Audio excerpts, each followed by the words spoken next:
Bonjour à tous, alors j'ai essayé de faire un live mais ça ne marche pas. Alors j'essaye de faire un petit tuto pour vous montrer qu'on peut monter à deux dans une installation d'hamac. Je vais vous expliquer après. Voilà, donc il y a le petit assistant là, qui va monter à l'étage supérieur. Donc il pèse pas trop. Donc on a agencé deux hamacs là, ici sur ce système là, je vous expliquerai après. Donc en haut on met un hamac qui est plus court que les autres, un petit hamac. Donc vous pouvez mettre un enfant. Donc cet enfant va monter dedans. Et on va vous faire la démonstration qu'on peut monter à deux. Avec un poids pas trop élevé au-dessus. Avec un hamac assez, comment dire, bien tendu au-dessus. Voilà, on a un premier étage. Donc ce qu'il a fait, c'est qu'il a mis sa tête de ce côté-là. Et moi, je vais monter pour aller me mettre dans l'autre sens. On a trouvé un réglage qui permet, dans un petit appart par exemple, voilà, en logeant ce système-là, de pouvoir dormir à deux. Alors avec un enfant et puis quelqu'un qui a un poids normal en dessous, quoi. Enfin, un poids normal, même s'il est un peu plus lourd, c'est mieux.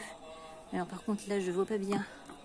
Posez la caméra parce que j'ai beaucoup de soleil là. On fait une cure de sommeil et de soleil. Voilà, et de vitamine D. Donc là normalement je crois que je vois à peu près clair. Donc, je vais vous montrer que en principe il faut bien vérifier que le système est bien réglé là. On va monter dedans. On va bien vérifier tout ça.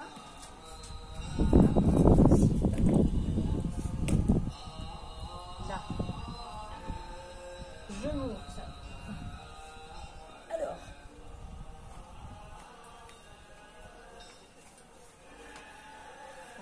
Dessous.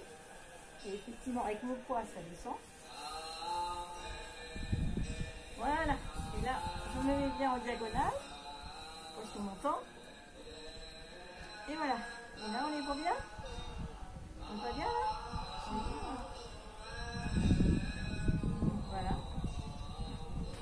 Donc attention. Oui. Donc maintenant, ce qu'on va faire. Voilà. Donc ça, je vais filmer un petit peu plus près, voilà, pour vous expliquer un petit peu tout ça. Donc je sais pas si vous m'avez vu, mais j'ai réussi à m'installer dessous. Voilà. Donc alors quand vous dormez dans un appartement, normalement, comment vous dire, en toute saison vous pouvez le faire, mais l'hiver ou quand il fait pas chaud, il faut que vous dormiez avec un sac de couchage. Parce que l'avantage des hamacs, c'est quand il commence à faire très chaud, genre un petit peu caniculaire et tout ça, vous allez pouvoir dormir au frais. C'est pour ça que là, moi, je me suis renseignée et j'ai installé ça dans un appartement, ce système-là. Parce que c'est vraiment efficace. Alors, je vais vous montrer le système. Donc ça, c'est comment je me suis arrangée pour mettre deux hamacs. Donc ce qu'il faut faire, c'est dessous, il faut mettre un hamac un peu plus grand. Alors si vous en avez un très grand, vous pouvez le faire passer ici. Voilà. Ça, ce système est livré avec le portant plus le hamac. Et même si c'est un hamac qui fait genre 3 mètres, vous pourrez toujours le fixer comme ceci. C'est-à-dire avec ce système-là de rétrécisseur de hamac. Alors le système lui-même, il est vendu, donc c'est démontable. Vous avez donc ces barres. Alors en amplitude au sol, il vous faudra minimum 1 mètre là. Donc à l'intérieur des barres, ça fait 88. Mais avec les deux barres sur le côté, ça fait un petit peu moins d'1 mètre. En longueur, vous avez besoin de 3,15 mètres. Après, la hauteur, ça fait 1,27 m.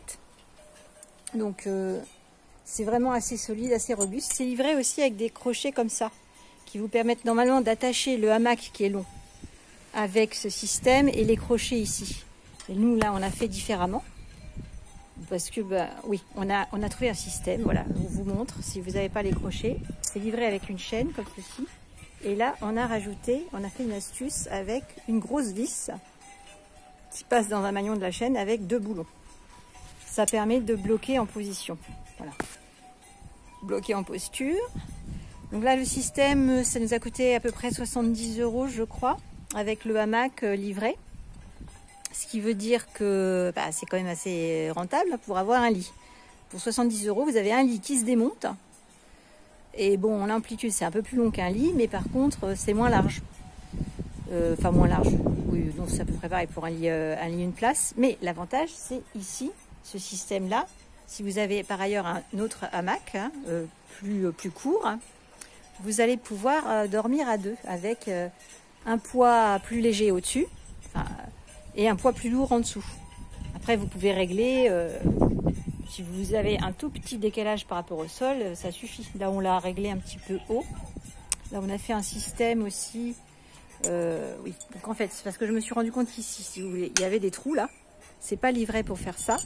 Et moi, ce que j'ai fait, du coup, quand je me suis rendu compte de ça, comme j'avais plusieurs hamacs, avec la problématique de faire dormir plusieurs personnes, de préparer les jours caniculaires, on va dire, eh bien, je me suis rendu compte qu'on pouvait fixer ces crochets ici.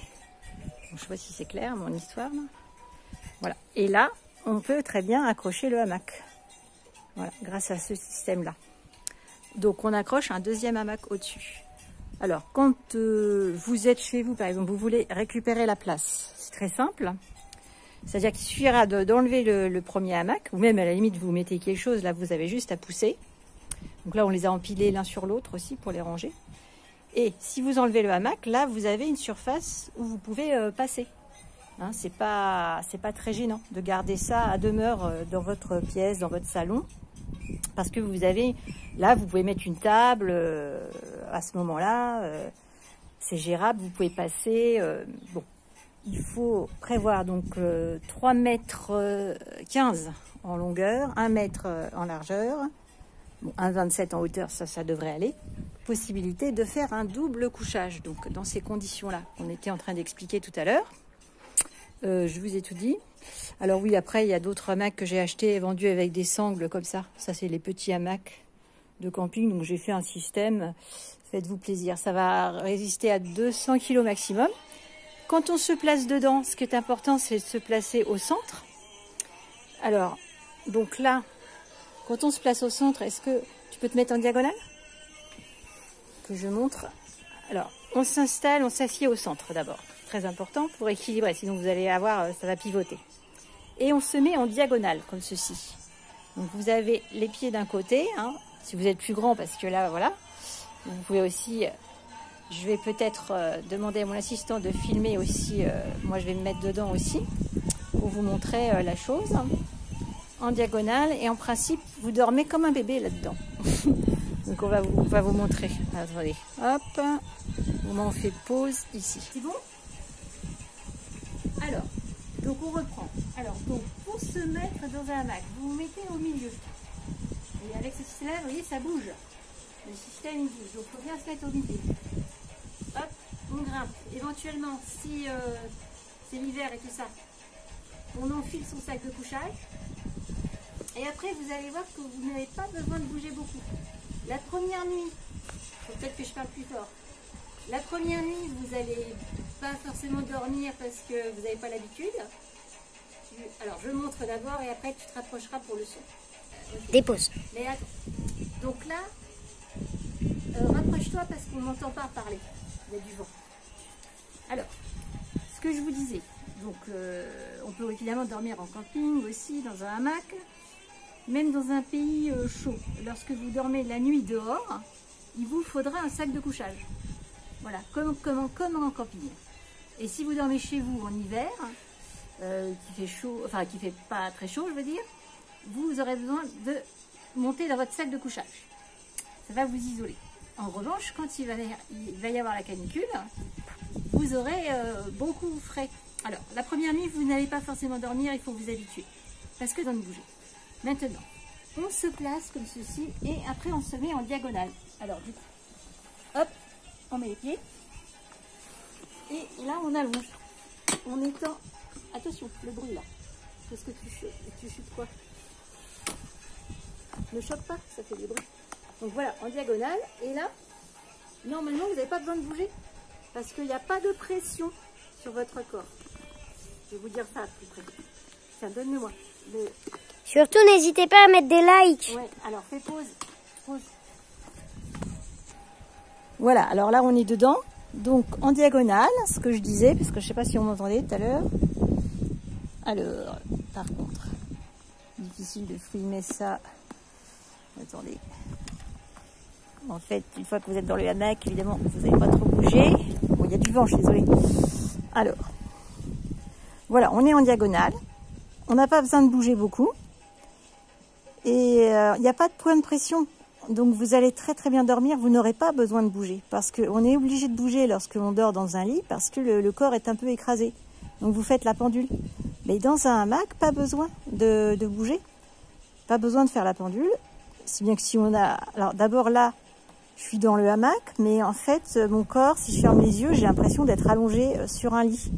Sauf que c'est hyper confortable et j'ai pas besoin de bouger, je m'endors comme un bébé. Donc vous pouvez commencer par faire des siestes pour vous habituer et puis vous dire que bon, la première nuit, vous n'allez peut-être pas dormir pareil. Mais en revanche, le sommeil sera beaucoup plus récupérateur. Vous verrez que vous aurez besoin de moins de sommeil. Donc ne vous étonnez pas si vous vous réveillez plus tôt. C'est pas un souci en soi parce que ce qui compte, c'est que vous serez reposé. Vous n'aurez pas justement des courbatures, je ne sais quoi. L'énergie peut recirculer. Vous allez sentir l'énergie qui recircule sans rien faire, juste en dormant dans un hamac.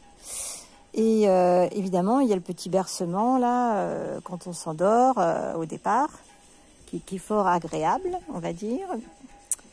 Et l'idée, donc, toujours en diagonale. Donc ça, pour ça, vous avez besoin d'un hamac qui fasse minimum 1,50 là en largeur là. Et puis à peu près la toile 2 mètres. Et là, vous êtes correct, hein, c'est ce qu'ils disent en général pour 2 places, mais n'essayez pas de monter à 2 hein, pour dormir, c'est pas jouable. Hein. De toute façon, même moi, j'avais découvert le hamac en Guyane. Même là, pour une personne, il faut toujours prendre un hamac double. Donc là, c'est des hamacs de bivouac, c'est pas forcément la même chose. Alors après, chez soi, donc c'est pas forcément évident de mettre des crochets, sauf si vous avez des poutres en bois. Là, c'est bien, c'est facile. Mais sinon, tout ce qui est placo, tout ça, c'est compliqué. Il faut vraiment, voilà, faut pas s'improviser. Donc, ça s'improvise pas. En revanche, ce système, 70 € à peu près, vous apportera la possibilité même de mettre 2 personnes, un poids plus léger au-dessus, en superposant 2 hamacs, un poids plus lourd en dessous, en réglant le hamac presque vers le sol.